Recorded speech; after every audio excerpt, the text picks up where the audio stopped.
हर साल कार्तिक माह के शुक्ल पक्ष की एकादशी तिथि को रमा एकादशी मनाई जाती है। रमा एकादशी के दिन भगवान श्रीहरि विष्णु के साथ धन, ऐश्वर्य और वैभव की देवी माता लक्ष्मी की भी पूजा विधि विधान से करें और पूरे भाव से कथा सुने। एकादशी का व्रत भगवान विष्णु को समर्पित है। इस दिन भगवान श्रीहरि विष्णु की पूजा के साथ ही व्रत कथा का पाठ करते हैं। ऐसा माना जाता है कि जो लोग कथा का पाठ नहीं कर सकते हैं उन्हें व्रत कथा सुननी चाहिए। इस कथा के बिना रमा एकादशी का व्रत अधूरा माना जाता है। तो आइए सुनते हैं व्रत कथा। पौराणिक कथाओं के अनुसार मुचुकुंद नामक प्रतापी राजा थे। उनकी एक सुंदर कन्या थी जिसका नाम चंद्रभागा था।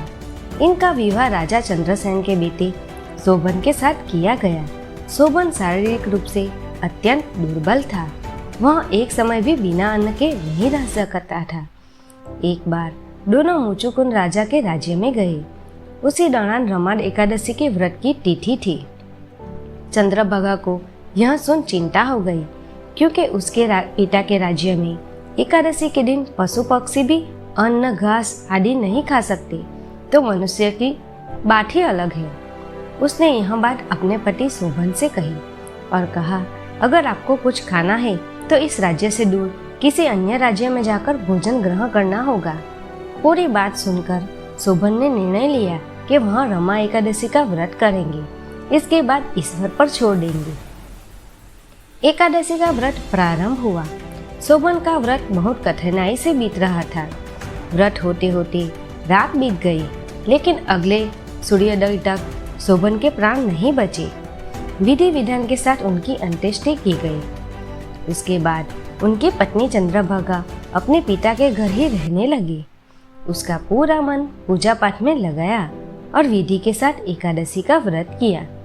दूसरी तरफ शोभन को एकादशी व्रत का पुण्य मिलता है और वो मरने के बाद एक बहुत भव्य देवपुर का राजा बनता है जिसमें असीमित धन और ऐश्वर्य है।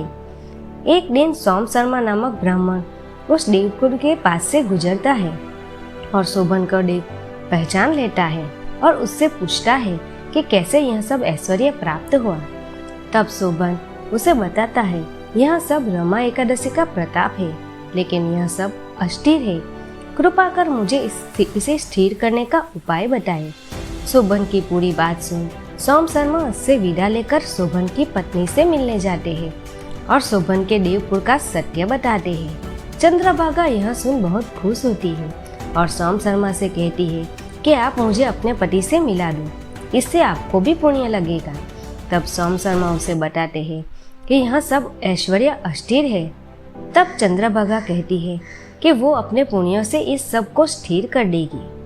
सोम शर्मा अपने मंत्रों एवं ज्ञान के द्वारा चंद्रभागा को दिव्य बताते हैं और शोभन के पास भेजते हैं। शोभन पत्नी को देखकर बहुत खुश होता है।